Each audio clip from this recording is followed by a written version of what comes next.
podcast. We'll get right into our conversation after a word from our sponsors.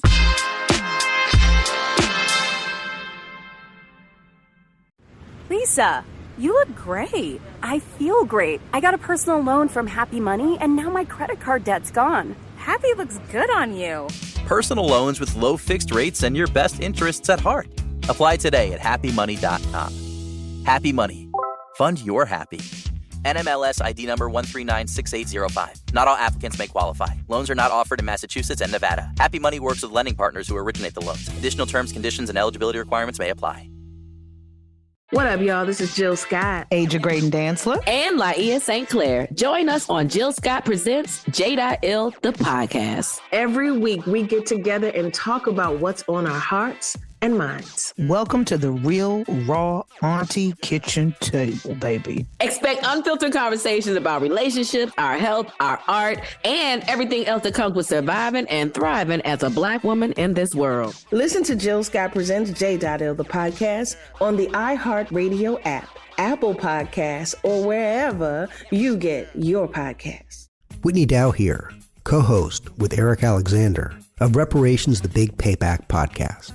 In our podcast, we explore the arguments for and against reparations for Black Americans. All episodes are available now on the iHeartRadio app, Black Effect Podcast Network, or wherever you get your podcasts.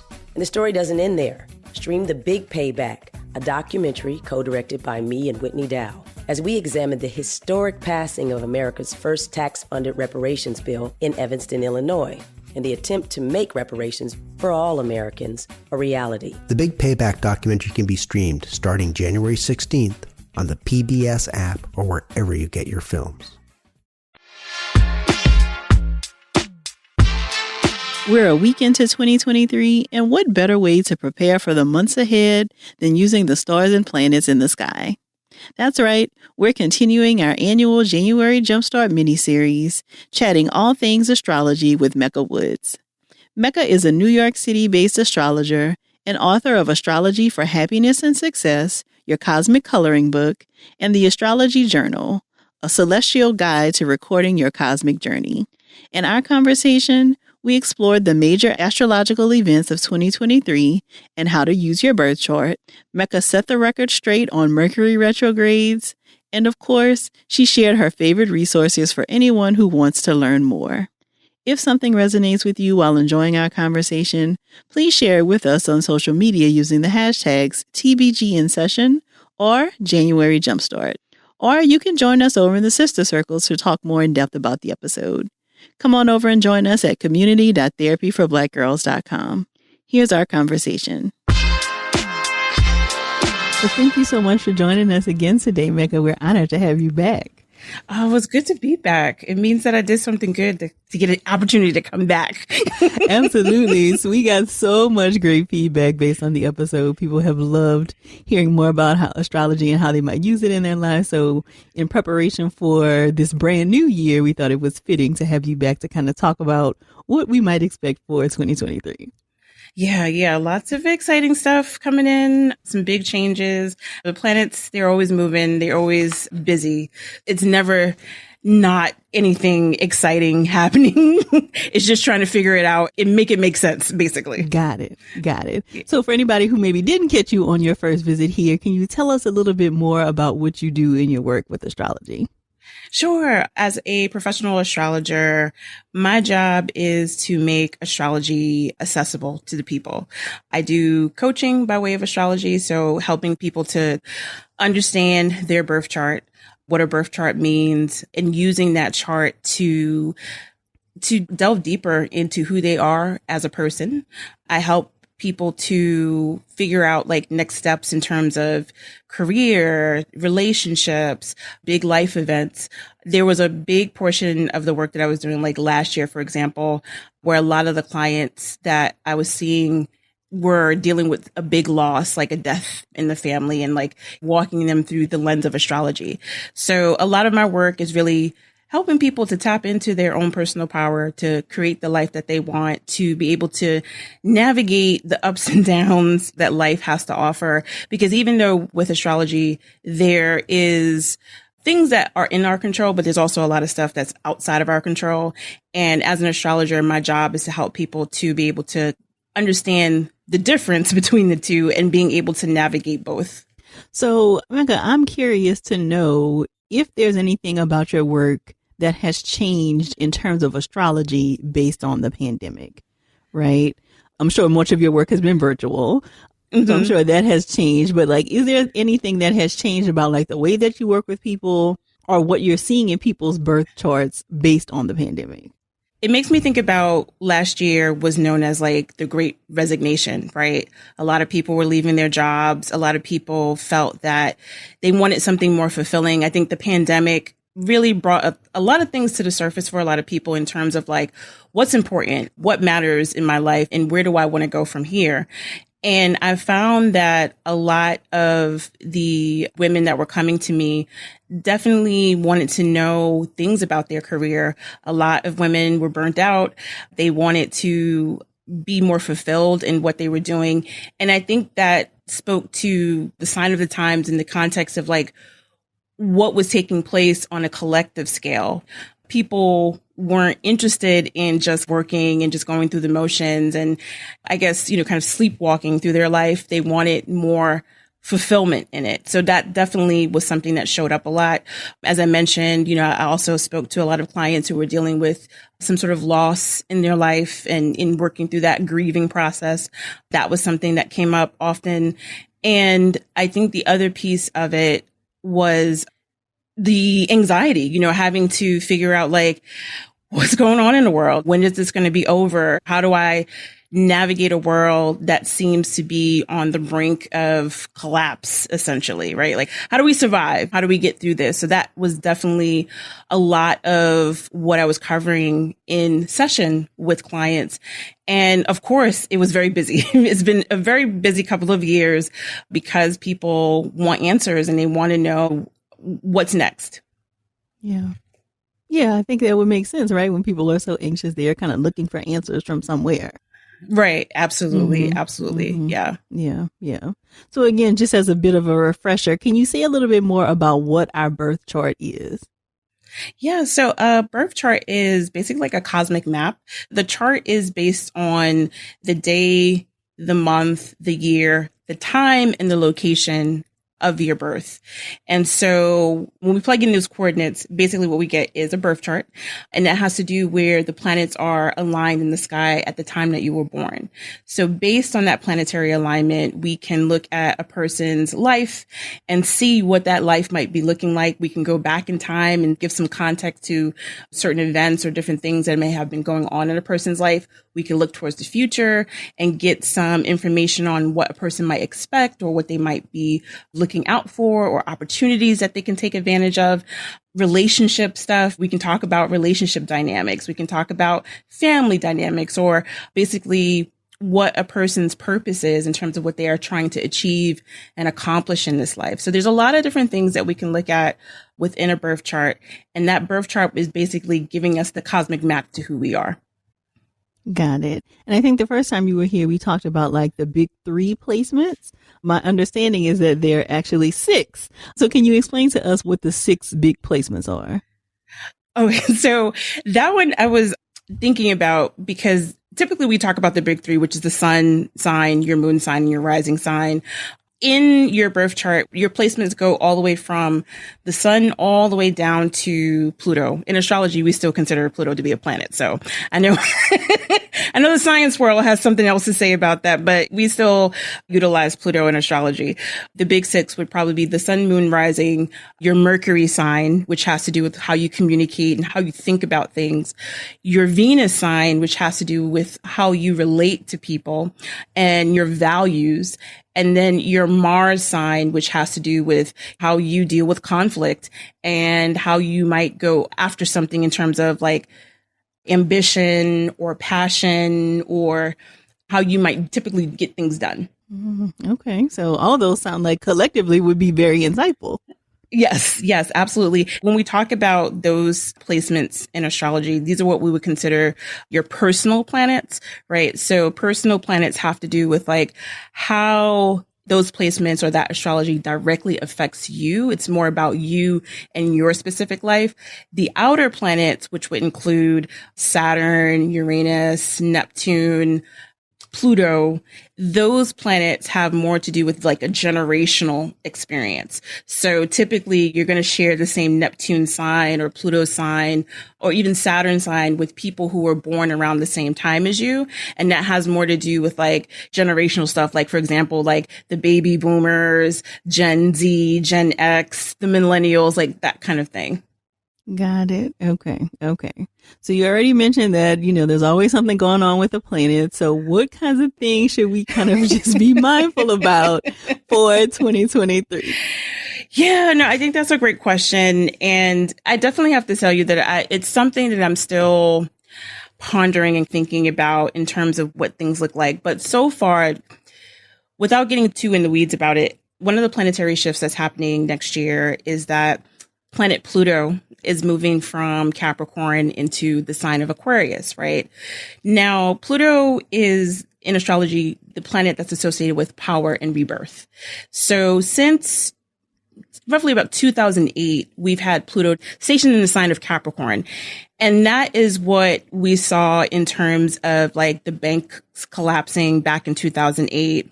Up until this point, we've seen a lot of greed and corruption and a lot of like corporations and government just running unchecked, like a lot of power kind of running unchecked, right? And that's the dark side or the shadowy side of Pluto. Pluto's job is to show us things that need to be changed. It forces us to really take a hard look at the things that are going on so that we can actually do something about it, right? And a lot of times the things that Pluto shows us are typically things that aren't so nice. And so now coming up in March of 2023, Pluto will enter Aquarius and stay there for a few months because it will kind of go back and forth between Aquarius and Capricorn next year, but it'll officially make it stay in Aquarius in January 2024. But what this basically means is that Aquarius is a sign that is very group oriented, very collective oriented. So if we talk about Pluto and Aquarius, there is a very much like a power to the people sentiment that comes with that particular placement. But here's the thing about that, right? I think when we talk about astrology, I always try to stress to people that there's two ways that we can use the energy. We can do it in a way where we are expressing the positive side, or we can go down into the negative side, right? There's a low vibrational side, if you will. But when we talk about this Pluto and Aquarius story, like, I think what we will see is like more people organizing and pushing back against the corruption and the injustice and the corporate greed that we've been seeing over the past couple of years that have just been getting worse and worse as the days go on. I think that we're going to see more people banding together, whether it be trying to form unions, in their place of work, or thinking about how they can revamp the legal system, like people doing work in their own individual way, banding together to create and foster change, which is very Pluto and Aquarius. However, right, the downside of that is that I do think that we're going to have to still keep an eye on that extremism that we've been seeing over the past couple of years. Because one of the things about Aquarius is that it can be group oriented in the sense of like, yeah, let's work together. Let's be a community. Let's make things happen. But it can also foster the sentiment of let's tear it all down. Let's burn it all down. That sort of extremist, or fundamentalist sort of mentality. And so we've already gotten a taste of that already over this past year, especially with some of the domestic terrorism that's been taking place. So I do think that's something that we're going to have to continue to watch and be mindful of. But I do think that if we are able to continue doing the work that Pluto is calling us to do, which is calling out the corruption and the injustice and the cruelty and all of the things that we've been seeing, I think it will empower us to actually be able to make some deep and profound and lasting changes. Mecca, as I'm listening to you talk, I'm wondering what was in the charts in 2020 when we saw all of the uprising, after George Floyd's murder. Like, it feels like that was a huge time for like movement work and like banding together and that kind of thing. Are there some things that feel similar chart wise about 2023 that we saw in 2020? When we were in 2020, that was a time when we had the big Saturn-Pluto conjunction. And historically, when Saturn and Pluto get together, it typically involves like a crumbling of sorts of society as we know it. Like, that's typically like the theme behind it. And so that's essentially what's been happening. So now, that we're carrying that energy over into this new year, into 2023, it's going to be a continuation of working with those themes and looking at ways that we can actually start changing things and also rebuilding, right, from things that we've lost. Because that's the other thing too, is that we are still, I think, collectively grieving a lot of the loss, and it doesn't necessarily have to be the death. I mean, although there was a lot of it that we faced over the past couple of years, but people losing jobs, people losing a way of life that they've known before. There's still a lot of grief that we still need to address. And which is why, like, I'm one of the astrologers, and people sometimes get upset with me about this, but I really don't like the idea of the spiritual bypassing of like love and light. Everything's going to be great. It's a new year. Everything's going to be so wonderful. And it's like, no, we still have a lot of work, a lot of stuff that we need to fix here. So I think it's important to be hopeful, to maintain and hold on to the hope that things can change and continue to doing the work and showing up the way in which we can, or being called to show up. 2020 was definitely the breaking point, right? And so now it's going to be about like the aftermath of that, for sure. Mm-hmm. Any other themes that you are thinking about or, considering for 2023? For 2023, we also have Saturn moving into Pisces. So Saturn is the planet that is about responsibility and hard work and sense of duty. Wherever Saturn transits, it's a place where the foundations of that area of life is being tested in some way to make sure that it's strong. And if it's not, then we need to tear it down or rebuild it or reinforce it in some way. Pisces is a sign that is associated with compassion, spirituality, and Saturn going into Pisces, I think, could be a time when people could actually make some great strides in terms of healing, actually like starting to heal from some of this loss and the grief and things like that we've been feeling. But again, there's no magic pill or magic wand, if you will, with this, right? Saturn forces us to do the work necessary. So I think as we think about like, what do we want to accomplish? What kind of world do we envision? What we would like to see change? The themes coming up for the new year will actually pave the way in terms of giving us a direction in terms of like where we can go. And then it'll be up to us to actually follow through and take those steps. Mm-hmm. So kind of moving from the collective to the more personal. So where do we look in our chart to come up with maybe our own personal themes or intentions or goals for the year? Oh, there's a lot of, there's so many different places that you can look in the chart. I have a book. It's called the Astrology Journal.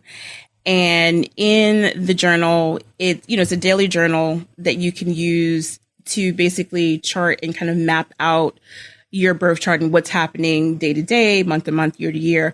In it, I give a bit of an astrology 101 in terms of telling people like what to look for, because like, even though there's a lot of different things happening in the sky where it pertains to astrology, everybody's going to be affected differently. So for example, if, you're going through your Saturn return, you may not necessarily be that interested in whether Mercury retrograde is happening, because that Saturn is bringing more of your attention to a certain area of your life. Or if you're looking for love, but we're in a period of time where Venus is retrograde, finding love might be a bit tricky. So I think it depends on, first and foremost, like what a person is most interested in. And then you can look at your chart, like there's different parts of the chart that have to do with different areas of your life. So for example, if you're thinking about career, you might be looking at your 10th house, which is the part of the chart that has to do with your accomplishments, the kind of career that you have, what you might want to achieve.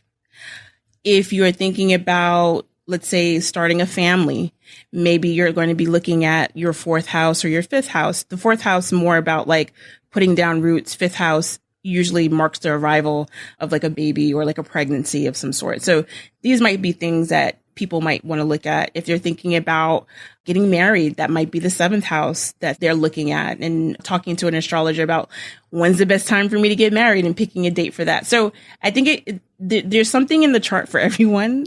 And so I think it just has to do with figuring out like what you're most focused on, and then looking for that in the chart. And like I said, in my book, The Astrology Journal, I kind of go step by step and kind of teach people like how to do that. Mm-hmm. So you have tons of great resources. So we definitely will be sure to include all of the book, because I think they give people a great place to start. But can you say a little bit about the difference of maybe working through some of this in your journal versus like having an actual session with you? Like what would be different? I think what would be different is that it would definitely be more self-driven. So it won't be as in-depth in terms of like working with me or like working with like an astrologer, right? Because that would definitely be a lot more in detail. But what it could do is give you an idea of like how the transits are working in real time. Because sometimes what I find is that when someone is just learning about astrology or just learning about their birth chart, it could be hard to kind of make it make sense. Because it's like, I hear Saturn and Jupiter and this and that. And it's not until you're able to actually see like how those things are working in real time in your life. And I think when we talk about like the journaling aspect, I like that because it allows you to kind of sit with it and like absorb the information and like practice with it a bit more. And there's also like, because astrology is such a huge field, like depending on a person's interest level, they can actually continue to take that a step further if they wanted to, or they can just keep it light. To me, I think the journal is like a way to almost like a la carte, if you will, astrology a la carte, which I think could be sometimes a less intimidating way to learn about the chart or learn about yourself in the context of astrology. Got it. So I often hear people say things like, oh, now is not a good time to like sign a contract, or now is not a time to buy electronics or something like that. So what are people referring to when they talk about that? And like, how strictly should we be like using or paying attention to our birth chart? When we talk about like transits like a Mercury retrogrades happen about 3 to 4 times a year. So it sometimes can be difficult not to do a thing if like there's a pressing matter that you have to take care of, right? So like, for example, like with Mercury retrograde, it's like, it's just really about thinking or looking before you leap, or like thinking before you speak, because Mercury is the planet that has to do with how we communicate and how we think.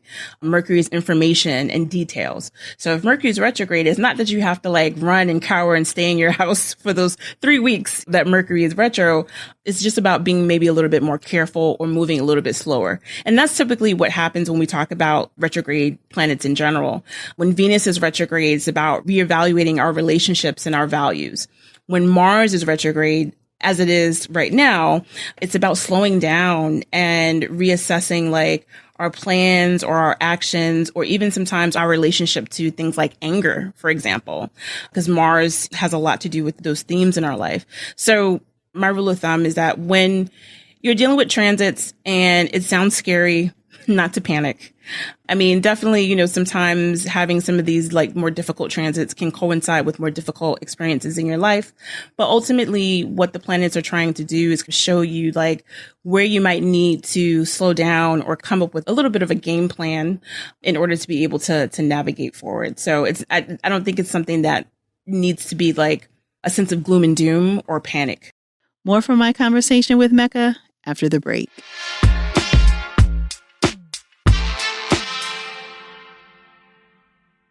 If your New Year's goals include something like cooking more at home and spending less on takeout, then HelloFresh is here to help you achieve them. You can take control of your time and your budget with delicious recipes and ingredients delivered right to your door. I'm not sure about you, but my schedule during the week can quickly get out of control with unexpected meetings, basketball practice, play dates, and regular errands. When time is short, meal planning and prepping is often the first thing to go. HelloFresh helps us to take the guesswork out of this with over 35 weekly recipes to choose from. Their latest line of meals, fast and fresh recipes, offer delicious choices like falafel power bowls and pork and bean burritos that can be ready in less than 15 minutes. Let HelloFresh, America's #1 meal kit, give you some of your time back by skipping a trip to the grocery store and get your meals, snacks, sides, and desserts delivered straight to your home. Go to HelloFresh.com/therapy21 and use code therapy21 for 21 free meals plus free shipping. That's HelloFresh.com/therapy21 and enter code therapy21 for 21 free meals plus shipping. Eliminate the stress of high-interest credit card debt and take control of your financial future. Happy Money offers personal loans from $5,000 to $40,000 with low fixed rates and no hidden fees. Introducing a happier way to borrow. Apply today at happymoney.com. Happy Money. Fund your happy. NMLS ID number 1396805. Not all applicants may qualify. Loans are not offered in Massachusetts and Nevada. Happy Money works with lending partners who originate the loans. Additional terms, conditions, and eligibility requirements may apply. Whitney Dow here, co-host with Eric Alexander of Reparations: The Big Payback podcast. In our podcast, we explore the arguments for and against reparations for Black Americans. Enslavement is theft. The people who are owed for slavery are no longer here. I want to check. I don't think reparations is a good idea. Everyone should be given the damage that was done to their family. Cash payment. I don't want no government handout. All episodes are available now on the iHeartRadio app, Black Effect Podcast Network, or wherever you get your podcasts. And the story doesn't end there. Stream The Big Payback, a documentary co-directed by me and Whitney Dow, as we examine the historic passing of America's first tax-funded reparations bill in Evanston, Illinois, and the attempt to make reparations for all Americans a reality. The Big Payback documentary can be streamed starting January 16th on the PBS app or wherever you get your films. So, when we told the TBG community that you were coming back, there was, again, so much excitement. And so we got some questions that some of our listeners sent in, and we asked them, for their signs. So we've collected their sun, moon, and rising signs and some of the concerns that they have for 2023, and would love to share a few of these scenarios with you so that you might be able to give them some places to start or things to consider for 2023. Absolutely. Okay. All right. So here's the first one. My sun is in Cancer. My moon is in Leo. My rising is in Pisces. I'm 29 years old and I'm in over $20,000 of debt, some credit cards and some debt to the IRS. I'm feeling overwhelmed and trying to ground myself to feel confident in my ability to pay off what I owe and start saving going into my new 30s decade. Yeah, I can definitely feel for this person. Being in debt is no fun. It can be quite scary. And I think when we talk about someone, being a Cancer or being a Pisces rising, one of the things that this year I think is going to help her to be more mindful of is just making sure of not sweeping things under the rug. Pisces is a sign that sometimes when confronted with conflict can kind of retreat and be like, I'll put it off. I'll deal with this later. Cancer can be quite a tough sign, but Cancer can sometimes also be like, I'll just retreat into my shell and worry about the world later. I think when we talk about what's coming up, one big thing, being 29, you're in your Saturn return. So this is your first Saturn return. It's not uncommon to feel like, I don't know what I'm doing. I don't know, I don't know how to life or adult right now, but Saturn's here to help you with that. Saturn's job is to teach you how to be disciplined, how to be patient, how to take care of responsibilities that you need to take care of, because essentially what you'll be doing is taking care of yourself. So that's just something to keep in mind of when you're going through a Saturn return. What you don't want to do is you don't want to put off your responsibilities, because it'll be all the more harder to try to tackle it later. Another thing that you don't want to do when you're going through a Saturn return is to be too critical or hard on yourself. If you feel like you're not at the level that you want to be or that you should be. Saturn is all about taking your time, arriving to a destination when you've taken the time to do the work, and then you finally get to a place where you're like, all right, I feel ready to move forward, or I feel ready to get to this space. And so when we talk about the money situation, you're going to be having eclipses going through your money zone next year when we get to the eclipses in Aries and Libra, which will be taking place in April and October of 2023. So those eclipses going through your financial zones are definitely going to help you with cleaning up your financial picture. And like I said, the biggest and the best way to do that, because Saturn will be helping you, is taking your time. Don't burden yourself with unrealistic deadlines or unrealistic goals when it comes to this, because it will only set you up for disappointment. So what you want to do is pace yourself. Even if you could like take it small baby steps, that's totally fine. And the other thing too, like if you haven't worked with a financial advisor, this might be a good time to do that. Mm-hmm. So you mentioned that the 29th birthday is a big year. This is the first Saturn return. Is that what you said? Absolutely. Yeah. Okay. Yeah. So can you say more about like these milestone birthdays? Like what are some other ones that people should kind of be mindful of?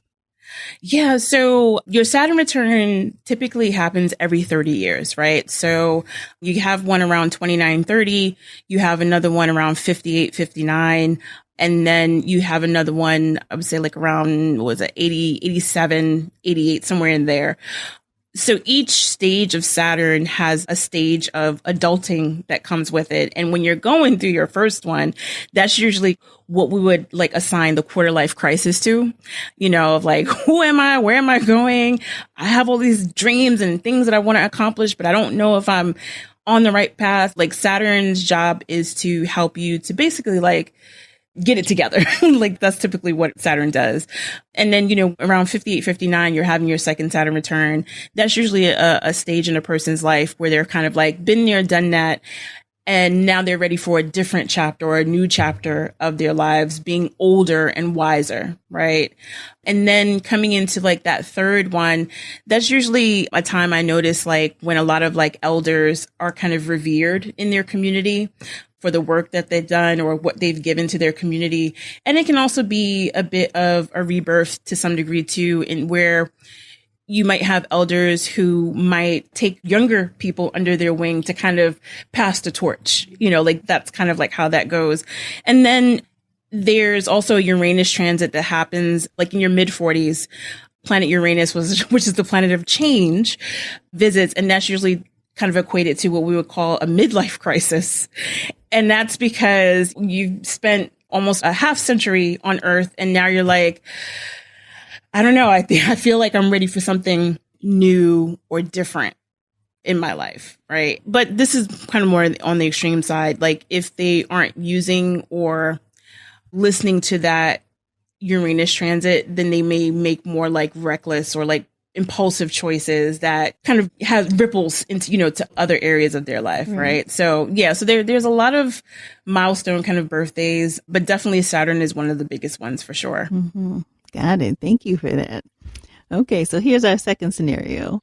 My sun is in Gemini. My moon is in Virgo. My rising is in Libra. I'm 58 years old. And in 2022, I lost my younger brother in a motorcycle accident. I'm devastated by the loss, and I'm trying to find the strength to move on while still caring for my mother and managing my business, all while trying to not become angry at the entire world. Oh, yeah. First and foremost, I'm so sorry to hear of your loss. And I definitely wish you much strength during this time. When I was talking about Saturn, being that you're 58 years old now, this is definitely the second Saturn return that you're going through. And the thing is, I guess the reality of the situation is that when you are dealing with Saturn, it's hard. You know, it's not an easy transit or planet to experience. The thing is, though, is that, like I said, when we talk about Saturn, Saturn's job is to test the foundation of the area of life that it's covering for us. And so when we get to 2023, Saturn is going to be entering your sixth house, which is the zone in the chart that has to do with like your everyday life, your work, your responsibilities. And with Saturn entering that part of your chart, so, your Libra rising, your moon is in Virgo. Whenever I see that mix between Virgo and Libra, I always think about someone who often puts others before themselves a lot. Libra is the sign that often knows how to kind of hold space or make space for other people. And Virgo loves to be able to like fix and help and be of service in some way, especially when it comes to people that they care about. However, the downside to that is sometimes with the Libra rising, you have to be very mindful of balance, reciprocity. If you're giving something, you have to be receiving something as well. When we talk about that mixture, sometimes it can lend itself to people pleasing. And what happens is you can then find yourself in a situation, especially like when, the chips are down and you're going through a really difficult time where people aren't showing you that same amount of support that you so readily give, right? So Saturn being in Pisces next year and going into, like I said, your work zone, your day-to-day daily routine. And that's also going to be a zone that has to do with your health and wellness too. Saturn is going to show you the importance of delegating, being able to say no without feeling guilt behind it, and also taking care and prioritizing your health and well-being, because it's going to be really difficult to show up for someone if you're not able to take care of yourself. So therapy might be a part of that story, getting enough rest, self-care, like learning how to prioritize and put yourself first definitely is going to be a part of that, especially too, because those eclipses that I mentioned in Aries and Libra also are going to be landing in your chart. And with the Aries eclipses in particular, they're going to be teaching you how to like get support and ask for the help that you need. So you don't have to go through this alone. Thank you for that, Mecca. And then our final scenario. So my sun is in Aries, my moon in Sagittarius, my rising is in Capricorn. I'm 35 years old, I'm single, and I don't want to be. I'm looking for love, but all I'm finding is situationships. Yeah, I feel like I definitely can relate to that one. Definitely have been there, done that for sure. So when we talk about the age that you are, so in addition to thinking about like where the planets are and how they are landing in your chart, on any given day, month, year, as astrologers, there's lots of different like techniques and tools that we use to kind of figure out, what's coming up next. One of the things that we use is something called profections. And this is actually something that you can Google and find out more about profections or profection years. And basically what that means is that given how old you are, there's one area of your chart that becomes the backdrop or gives a lot of context to what's happening for you for that particular year. And then you move around the chart almost like in a circle. And so when you turn 35, basically what happens is you find yourself in a 12th house year, which is usually a time when you're doing a lot of soul searching. And I would say like, it's not a great time for dating because it's a time for retreating from the world and pulling back, withdrawing and allowing yourself to rest essentially. And it's a time when you can renew or either create like a spiritual practice for yourself. It's a time for kind of going within and really getting in touch with those kinds of things. So while you're there, I would say, this might be a good time to think about, what kind of partner you want and who you want to call in. I will say that eclipses bring change. I talk about the eclipses a lot, but they tend to trigger big changes. And with the eclipse landing, activating your sun, I think part of the story is going to be about the ways in which you show up and put yourself out there.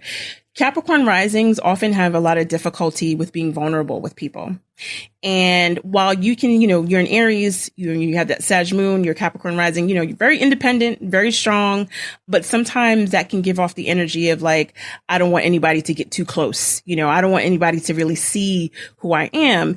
And even if you may not be actively saying it, it can be a vibe that people are kind of picking up on, which then invites in situationships because there's a certain amount of unavailability that you're giving off, right? So these eclipses that are coming in next year are definitely going to help you with switching up your approach to relationship. I think part of it is also going to be learning how to drop your guard and getting comfortable with being vulnerable. And that vulnerability piece, I think, is going to come through by way of communication because, I've talked about a lot about Saturn. Saturn for you, since you're a Cap rising, Saturn for you is going to be entering your communication zone.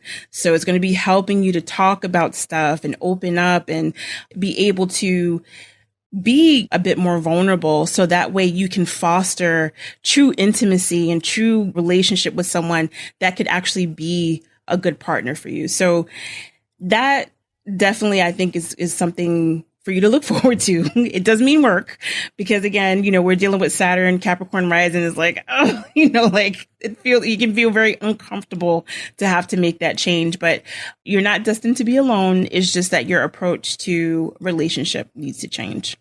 Thank you. So I appreciate you sharing that about your 35th year because it definitely feels like that is often a year, I think, for a lot of people, especially women, where you're kind of like evaluating like, okay, what's happening in my life? What am I moving forward to?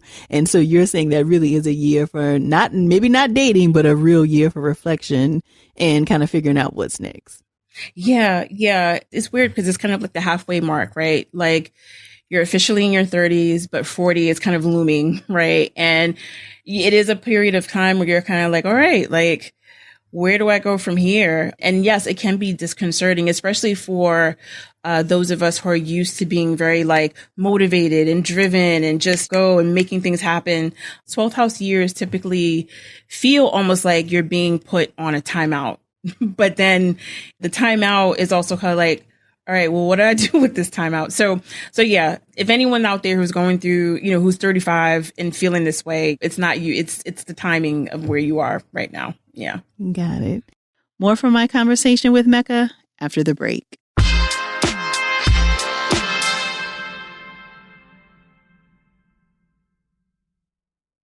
Imagine being debt-free. Imagine all that stress and anxiety going away.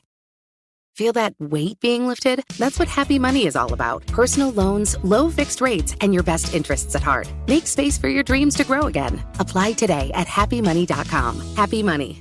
Fund your happy. NMLS ID number 1396805. Not all applicants may qualify. Loans are not offered in Massachusetts and Nevada. Happy Money works with lending partners who originate the loans. Additional terms, conditions, and eligibility requirements may apply. Whitney Dow here, co-host with Eric Alexander of Reparations: The Big Payback podcast. In our podcast, we explore the arguments for and against reparations for Black Americans. Enslavement is theft. The people who are owed for slavery are no longer here. I want to check. I don't think reparations is a good idea. Everyone should be given the damage that was done to their family. Cash payment. I don't want no government handout. All episodes are available now on the iHeartRadio app, Black Effect Podcast Network, or wherever you get your podcasts. And the story doesn't end there. Stream The Big Payback, a documentary co-directed by me and Whitney Dow, as we examine the historic passing of America's first tax-funded reparations bill in Evanston, Illinois, and the attempt to make reparations for all Americans a reality. The Big Payback documentary can be streamed starting January 16th on the PBS app or wherever you get your films. What up, y'all? This is Jill Scott, Aja Graydon Dantzler, and Laia St. Clair. Join us on Jill Scott Presents J.L. the podcast. Every week, we get together and talk about what's on our hearts and minds. Welcome to the real, raw auntie kitchen table, baby. Expect unfiltered conversations about relationships, our health, our art, and everything else that comes with surviving and thriving as a Black woman in this world. Listen to Jill Scott Presents J.L. the podcast on the iHeartRadio app, Apple Podcasts, or wherever you get your podcasts. Okay, so you've used a lot of terminology that I want to make sure the community really, kind of gets what you're saying. So you're saying things about like houses and placements. Can you give us some definitions for what that means? So what does it mean for you to have your astrological placement? Right. So your placements basically mean like your planets and where they're positioned in your chart. So, like if you have, like where your moon is or where your Venus is or where your Mercury is, like where they're positioned, like the sign that they're in your chart. and the part of the sky that they were in at the time of your birth. So when we talk about houses, for example, the houses have to do with, it's just how we divide the sky up. And when we talk about that in terms of someone's birth chart, those pieces or those components, if you will, those houses will highlight the different areas of a person's life. So if, someone is, dealing with, like, let's say a health scare, that might be a 6th house thing. Or if they're, welcoming, or if they just purchased a house, for example, that might be a 4th house thing. So if we talk about houses, the houses just basically demarcate the different areas of a person's life, but the placements have to do with like where the actual planets are in the chart. Got it. Okay. And how many houses are there? 12. There's 12 houses. Okay. Mm-hmm. And can you tell us what each one is connected to in terms of like the area of our life? Sure. So the first house is essentially your rising sign or your ascendant. The first house has to do with your image of yourself and the image that you sort of project outwardly, right? The second house is about your income, money that you earn. It can also be your relationship to things like pleasure, your values, things that bring you pleasure. That will be second house. Third house is communication, and also to some degree, like learning, writing, language, those kinds of things.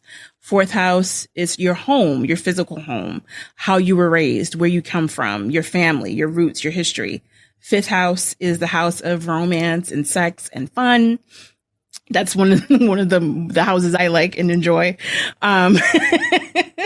The sixth house is, your day-to-day routine, your work life. It's your responsibilities, your including your health and your wellness. Seventh house is partnerships, specifically like committed partnerships, like a business partner or a marriage or committed partner. Eighth house has to do with your like money that you might owe. So like taxes, debts, or even money that you might get through a partner or a partnership. The eighth house also sometimes has to do with like emotional crisis, especially where it pertains to like loss of some sort.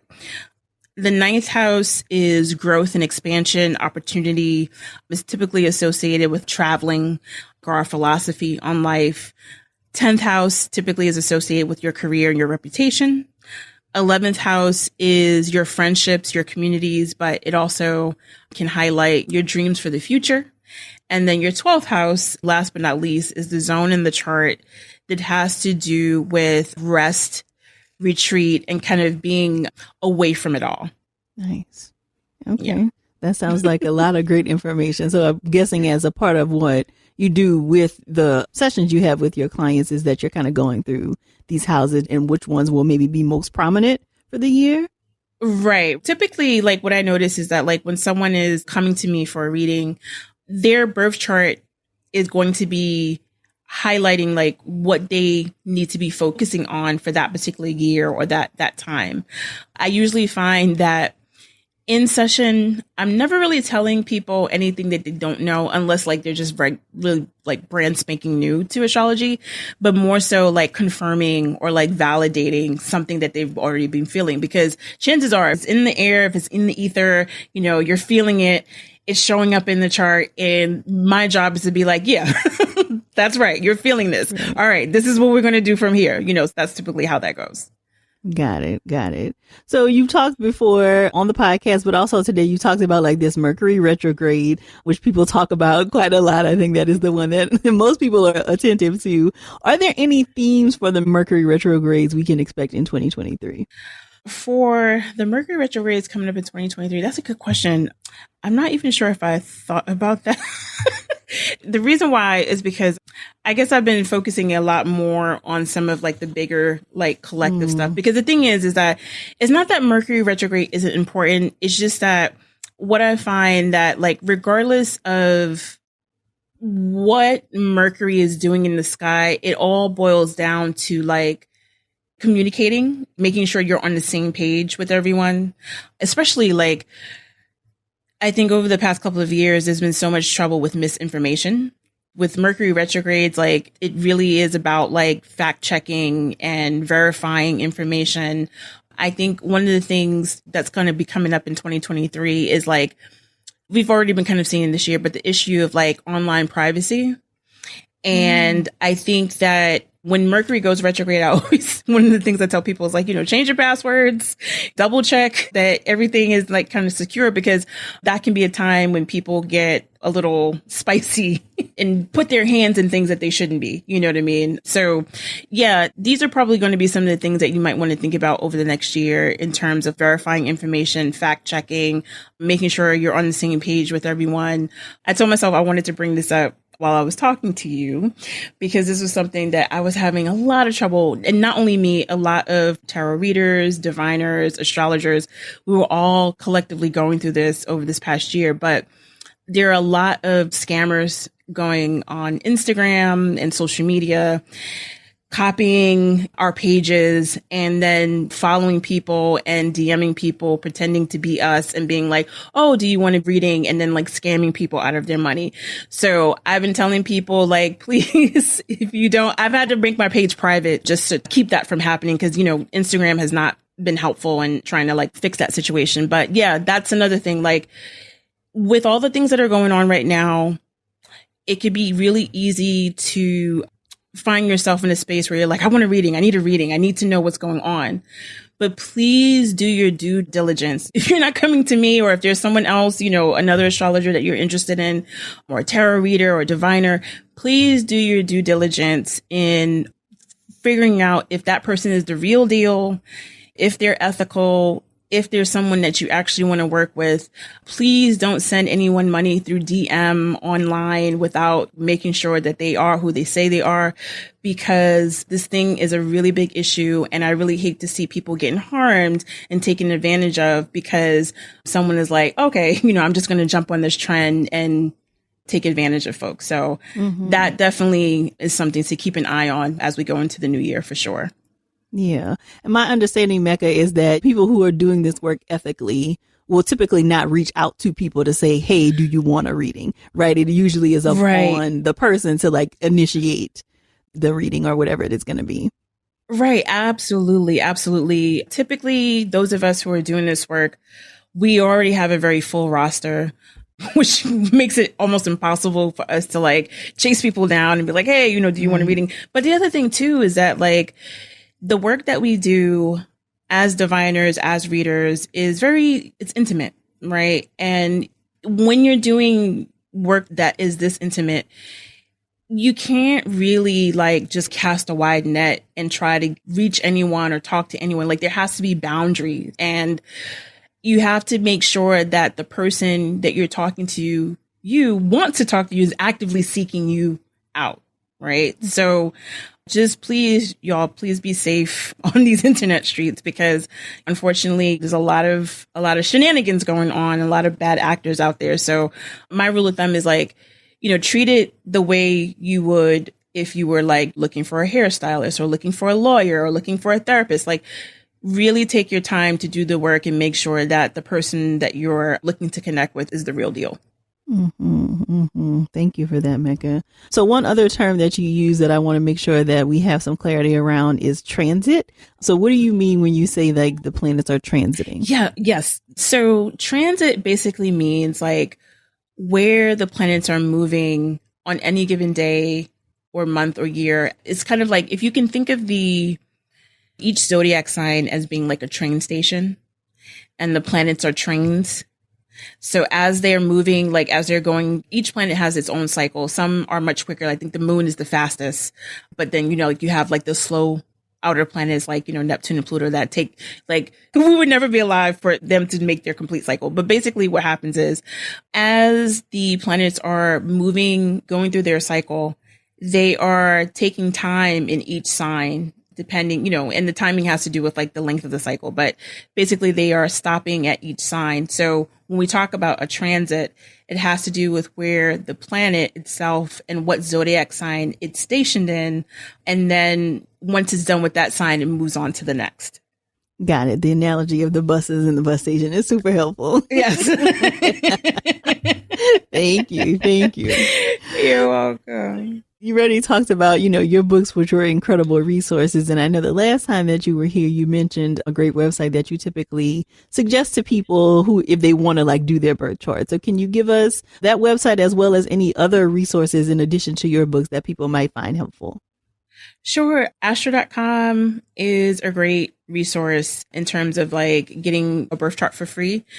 They also have tons of information and articles on their website. They have it for different levels, whether you're a beginner or intermediate or, more advanced.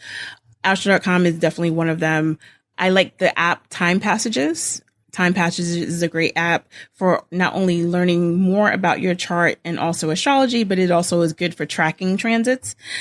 Oh, there is a great book called Astrology for Yourself. If you're super nerdy like me and you like writing and workbooks and that, that kind of thing, Astrology for Yourself is a great workbook and you can move at your own pace. I also have a online course on my website that also can teach you some of the basics in your chart step by step as well. Perfect. Lots of great resources. So we'll definitely be sure to include those in addition to the ones that you shared with us the first time for people who want to do a little bit more digging after they check you out on the podcast. So Where can we stay connected with you, Mecca? You've already mentioned we probably cannot get on the calendar, but if we, by chance have some openings, where can we stay connected with your website as well as your social media channels? Sure. You can find me at my website, mylifecreated.com. I'm on Instagram at One Mechanism. And you can also find me on Twitter at The Mechanism. If you go to my website, mylifecreated.com, that's where you'll find everything for me. Perfect. Well, thank you so much for joining us again, Mecca. We really appreciate it. Thank you so much. It was always a pleasure. Thank you. I'm so glad Mecca was able to share her expertise with us again today. To learn more about her or to grab a copy of her books, visit therapyforblackgirls.com/session289.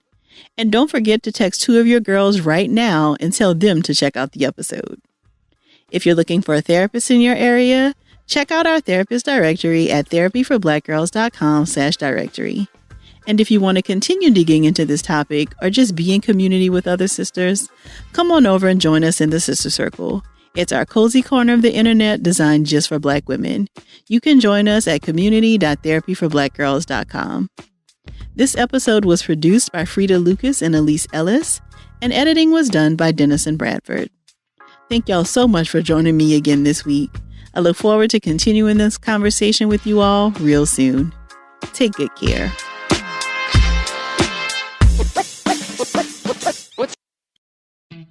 Eliminate the stress of high-interest credit card debt and take control of your financial future. Happy Money offers personal loans from $5,000 to $40,000 with low fixed rates and no hidden fees. Introducing a happier way to borrow. Apply today at happymoney.com. Happy Money. Fund your happy. NMLS ID number 1396805. Not all applicants may qualify. Loans are not offered in Massachusetts and Nevada. Happy Money works with lending partners who originate the loans. Additional terms, conditions, and eligibility requirements may apply. What up, y'all? This is Jill Scott, Aja Graydon Dantzler, and Laia St. Clair. Join us on Jill Scott Presents J.Ill, the podcast. Every week, we get together and talk about what's on our hearts and minds. Welcome to the real, raw auntie kitchen table, baby. Expect unfiltered conversations about relationships, our health, our art, and everything else that comes with surviving and thriving as a Black woman in this world. Listen to Jill Scott Presents J.Ill, the podcast on the iHeartRadio app, Apple Podcasts, or wherever you get your podcasts. Whitney Dow here, co-host with Eric Alexander of Reparations, the Big Payback podcast. In our podcast, we explore the arguments for and against reparations for Black Americans. All episodes are available now on the iHeartRadio app, Black Effect Podcast Network, or wherever you get your podcasts. And the story doesn't end there. Stream The Big Payback, a documentary co-directed by me and Whitney Dow, as we examine the historic passing of America's first tax-funded reparations bill in Evanston, Illinois, and the attempt to make reparations for all Americans a reality. The Big Payback documentary can be streamed starting January 16th on the PBS app or wherever you get your films.